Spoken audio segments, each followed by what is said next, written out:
I'm Joanna Fantozzi, Senior Editor with Nation's Restaurant News, and I am here with Micha Magid of Mighty Quinn's Barbecue. So happy to be speaking with you today. Thanks for having me, I appreciate it. Yeah, absolutely. So I know a little bit about you already, but why don't you tell our viewers a little bit about your background, you and your background, and how you got to Mighty Quinn's? Sure, okay, so Mighty Quinn's actually got its start smoking meat on a mobile pit in Brooklyn. We're a weekend pop-up concept, and we just had such an amazing fan reaction to what we were doing that we turned this into a brick and mortar business back in 2012. And really, after that we had amazing press, covered the New York Times dining section, and we really used that to just ramp the brand up. It's three partners, myself, my partner Chris, and then Hugh is our pit master. So we all kind of came together from what we were doing independently to really grow Mighty Quinn. So me personally, I have a Wall Street background. Came in as an investor, and then when we saw the brand really had legs, I decided to leave what I was doing then and focus on Mighty Quinn's full time. Amazing. Yep. And so could you give me a quick elevator pitch? What makes Mighty Quinn special? What makes Mighty Quinn special is we are taking what has historically been a very difficult to access category, barbecue, because you have meat smoking in the pit for it's sometimes a full day, and we've brought it to neighborhoods and made it very accessible. And unlike a lot of barbecue places where you kind of sit and wait and get your food, we have a fast casual format. So whether you want to be in and out in 2 minutes, or if you want to hang out in the restaurant over a pint of beer for hours, we kind of offer that to all of our customers. So it's kind of multi-format, but amazing, high quality food.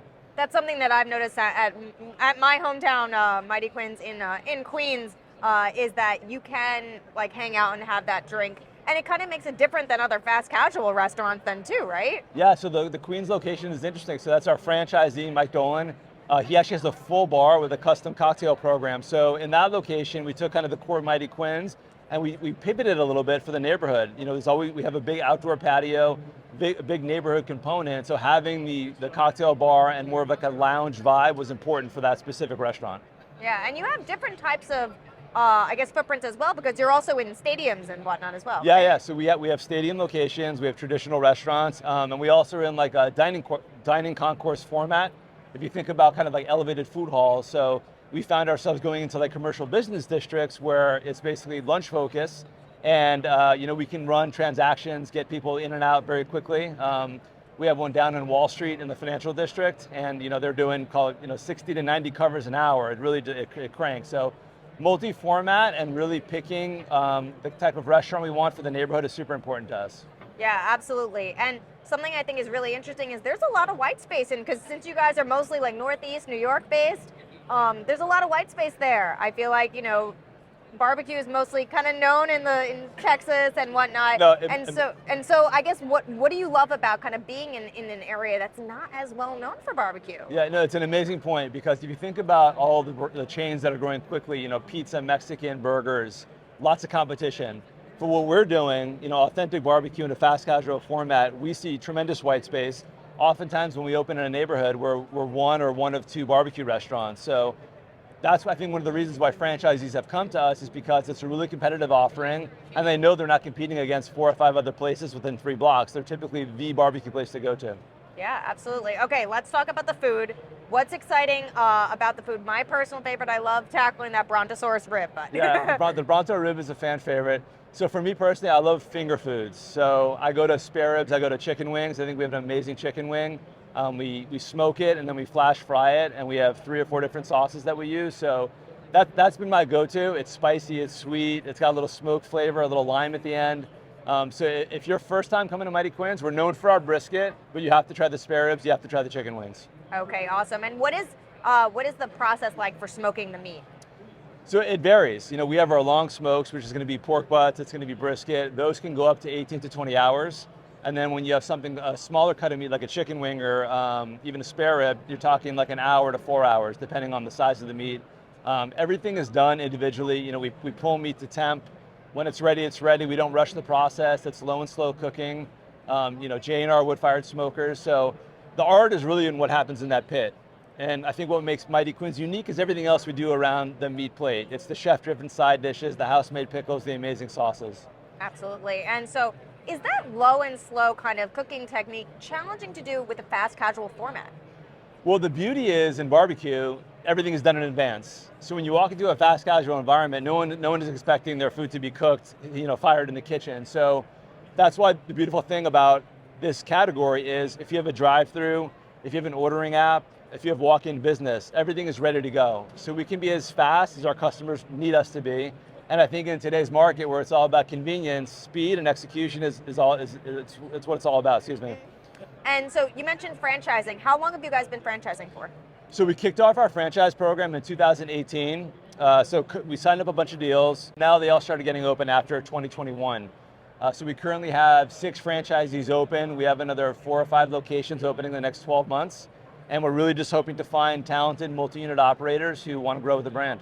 That's great. And so what are your goals then? Where are you guys looking to open next? So we've focused mainly for now on the East Coast. We want to be close to home. We treat every franchisee location like it's a corporate store. So getting there in an hour or 2 or 3 hours is super important to us. But now as the brand has grown, we've found that we have multi-unit operators on the West Coast and middle part of the country that want to do the same thing. So as we're expanding, we're East Coast focused and we'll slowly be spreading west over time. Okay, and will that be like kind of hard to wrangle everybody on opposite coasts? No, or? so I mean, fortunately what we've done is we've really built the team up ahead of our growth. So we have an amazing training team, we have an amazing training program.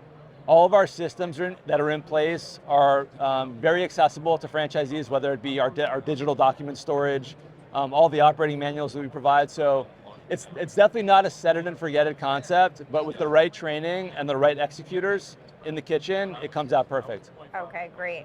And you mentioned the sides and sauces are really the stars. So what's your favorites there, and how do you come up with, I guess, the recipes for those? Sure. For us, I think a lot of barbecue places almost look at side dishes as an afterthought. Meat's the star, and then they kind of plug in some sides.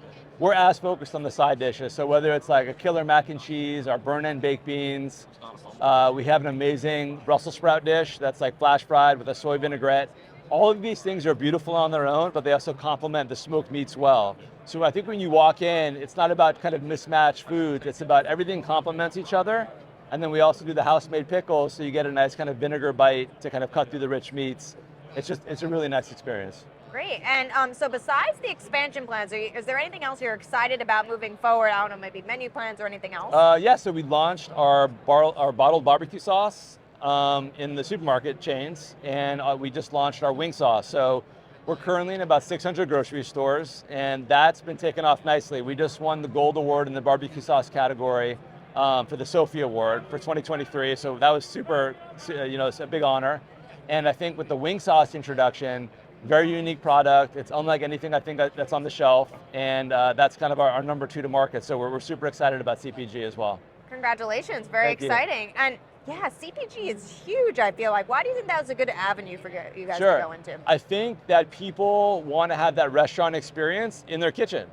So it's not about kind of the huge mega brands and the preservatives and the kind of typical flavor profile. They want things that are unique, fresh, with clean ingredients. So people who are able to execute on all those qualifiers in CPG, I think are doing very well. And so we came to a category like barbecue sauce, which typically had a lot of corn syrup, a lot of preservatives and artificial sweeteners. We have a very clean ingredient list. It's not overly sweet, and it's very forward on seasonings as opposed to sugar. And I think when you're in your home kitchen cooking, you want that experience. You don't want to be kind of slapped in the face with a very thick, rich sauce. And I think that's why we got the Gold Award, and I think that's why it's been taken off in grocery. I love that, yeah, because traditionally some barbecue sauces are so sweet, and you're like, all right, that's enough. It's Yeah, a lot. like we get it. Yeah, it's a lot going on. Yeah, for sure. And so, since you guys have some of that, a pretty robust alcohol program. I mean, what are some of the things that you have at some of your restaurants then? Sure. So my favorite is IPAs. I think like having that little bitter hoppy taste when you eat barbecue, it cuts it nicely, and it's a very nice, clean finish. So what we do is, our craft beer program, it's very simple. We try to find the best beer in each category. So you're not going to have 4 lagers, you're not going to have 4 IPAs. We pick the best of breed in each category. So when you walk in, if you want a lager or a pilsner, we've picked the best one for you. It takes kind of the choice out of the things, and it's also simplified from an operations perspective because all of our beer is always fresh, it's always turning over. Same deal with the cocktail program. We have 5 or 6 custom cocktails. They're all kind of with barbecue in mind, whether it's rich on acid or salt, or even a smoked old fashioned like at Forest Hills. We've tried to do things that are unique to the category and not try to step outside the bounds. Yeah, absolutely makes sense. And okay, so fun question, what is your favorite thing to order? My favorite thing to order? I do the 2 meat platter typically, so I'll get brisket, spare ribs, and I'll get a Founders All Day IPA. Okay, sounds perfect. All Yeah. right, well, Micha, thank you so much Absolutely. for talking to us. And thank you so much for joining us at the National Restaurant Association and good luck on the barbecue showdown. Thank you. then. Thank you so much.